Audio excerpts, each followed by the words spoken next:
पाकिस्तान तहरीक इंसाफ का intra party election हो गया। जो हुआ वो हम सब के सामने है। पैनल की सूरत में पहले भी उम्मीदवारान सामने आते हैं और इलेक्शन होता था, लेकिन जो आज कहा गया, जो आज हुआ उसे सिलेक्शन कहा जा रहा है।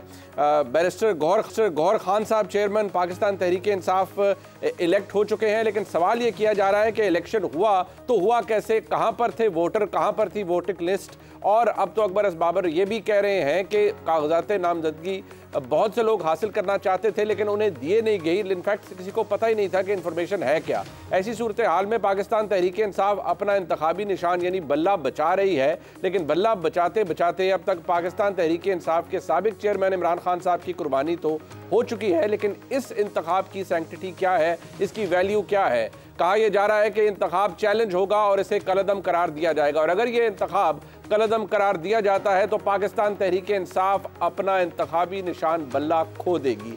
इसका फैसला already election commission of Pakistan कर चुका है। क्या आज होने वाला इंतखाब, इंट्रा पार्टी इंतखाब पाकिस्तान तहरीक इंसाफ की तरफ से कबूल है इलेक्शन कमीशन को? इस पर भी आज के प्रोग्राम में बात करेंगे।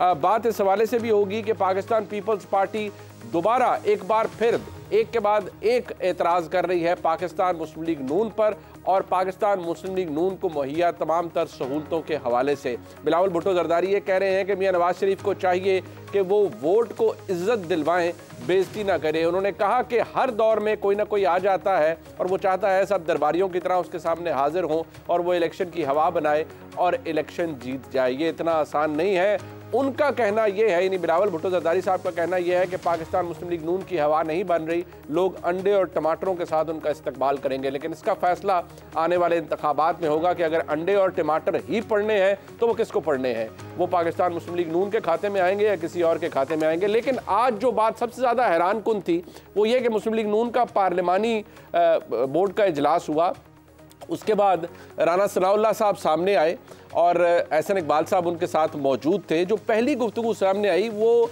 किसी और के हवाले से थी, यानी वो दानियाल अजीज़ साहब के हवाले से थी, सीनियर रहनुमा है पाकिस्तान मुस्लिम लीग नून के। और उन्होंने रिसेंटली जो एहसन इकबाल साहब हैं उनके हवाले से प्राइस कंट्रोल के हवाले से, इन्फ्लेशन कंट्रोल के हवाले से एक तनकीद की और उसका जवाब एहसन इकबाल साहब ने दिया। उन्होंने कहा कि जो प्राइस मॉनिटरिंग कमेटी है उसकी रिस्पॉन्सिबिलिटी नहीं होती कि वो मुल्क के अंदर इन्फ्लेशन को कंट्रोल करे और ना ही वजारत मनसूबाबंदी के अंदर उनके ऊपर ऐसी कोई रिस्पॉन्सिबिलिटी थी। अगर कोई तनकीद बनती भी है तो वो उनके खाते में नहीं आती, वो कहीं और डायरेक्टेड होनी चाहिए। लेकिन फिर उन्होंने ये भी कहा कि दानियाल अजीज़ साहब को एक्चुअली मसाइल कुछ और हैं, वो चंद लोटे हैं कुछ पार्टी के अंदर या कुछ लोग हैं उनको टिकट शायद दिलवाना चाहते हैं। क्या इस तमाम बहस का ताल्लुक सिर्फ ज़िला नारोवाल की सियासत से है या दानियाल अजीज़ साहब के पास कुछ और भी है बताने के लिए? याद रहे कि आज राना सनाउल्लाह की जानिब से, जो कि PMLN पंजाब के प्रेसिडेंट हैं, उनकी तरफ से एक शो कॉज नोटिस जारी किया। कहा राना सनाउल्लाह साहब ने कि दानियाल अजीज़ साहब ने जो बातें की वो बिल्कुल बेमानी है। दानियाल अजीज़ के बयानात का सख्ती से नोटिस लिया गया है, उनसे डिमांड की गई है कि 7 दिन में जवाब दें। इस वक्त प्रोग्राम के शुरू में हमारे साथ दानियाल अजीज़ साहब मौजूद हैं। मैं उनसे ज़रा आगाज़ कर लेता हूँ। दानियाल अजीज़ साहब का मौक़िफ़ बड़ा ज़रूरी था, आपने बड़ा क्लियर अपना मौक़िफ़ दिया, एहसन इकबाल साहब ने उसका जवाब भी दिया, लेकिन आज आपको शो कॉज नोटिस जारी हुआ है। आप इसका जवाब 7 दिनों के अंदर देना है। आपने नोटिस का मतन आप तक पहुँचा है किसी तरह? मुझे नहीं मिला जी कोई नोटिस थी, और यकीनन लेकिन इसका जो मतन है वो अगर मिलेगा तो मैं उसको पढ़ लूंगा और अकॉर्डिंगली फैसला कर लूंगा। लेकिन ये मैं आपको बता दूं कि ये एहसन इकबाल साहब भी राने हैं, सनाउल्लाह साहब भी राने हैं, तो राने शानों की जो नोटिस शोटिस है ये मैं इतना ज्यादा है नहीं समझता। मैं नवाज शरीफ और शहबाज शरीफ साहब में किसी तरह जानते हैं, उनके लिए मैंने हक के अपना सारा करियर दांव पे लगा दिया था। 5 साल डिस्क्वालीफाइड रहा हूँ, मेरी इंक्वायरियाँ बुकलें, मैंने सब कुछ किया। दानियाल साहब, आपके साथ जब से मियां नवाज शरीफ साहब वापस आए हैं, आप एक बड़े अंदोनाक हादसे से गुजरे।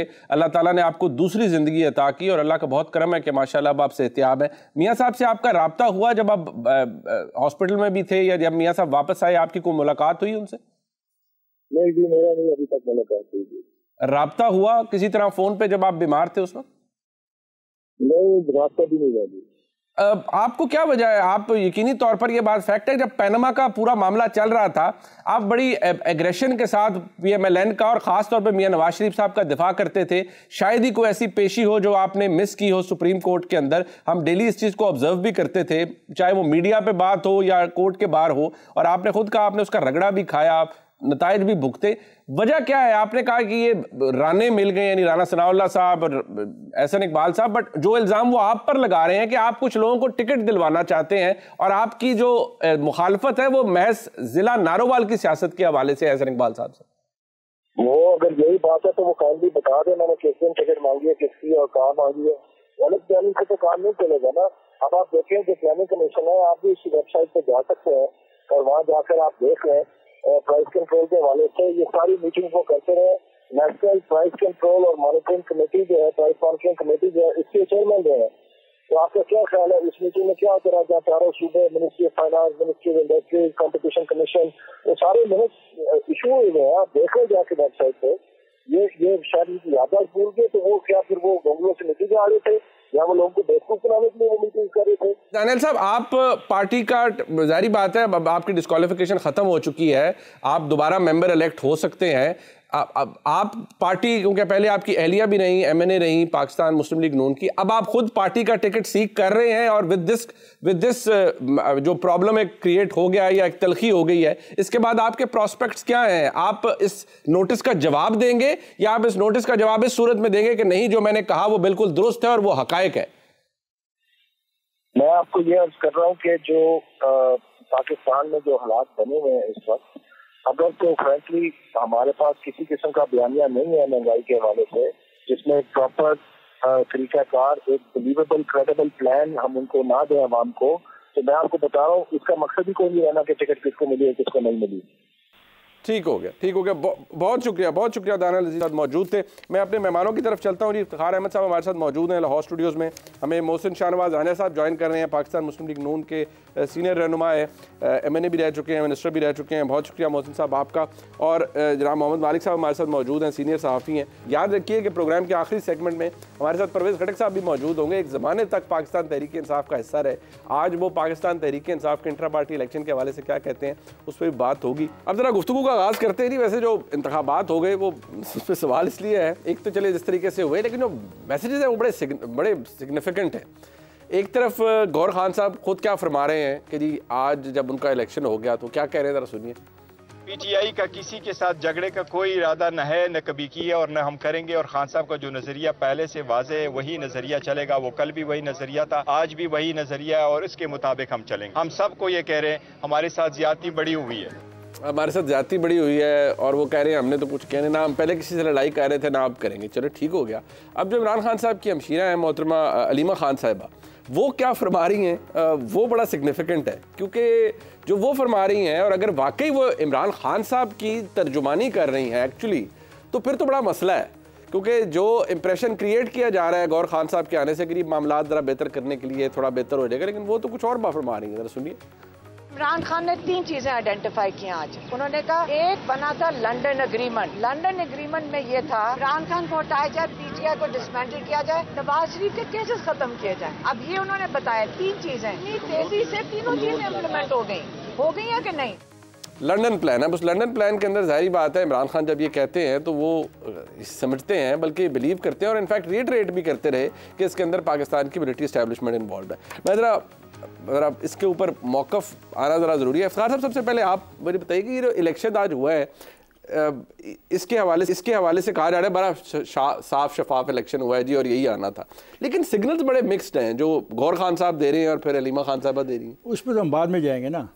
पहले तो ये बताएं कि इलेक्शन में क्या वोटर होता ही नहीं होता? किसी इलेक्शन में होता है, बिल्कुल होता है। तो कहाँ गए वोटर की लिस्ट? किसके पास थी? कहाँ वोटर थे? चले पंजाब में तो ISI, IB, FIA पता नहीं क्या क्या इनको तंग कर रही है, घरों से बाहर नहीं निकलने दे रही।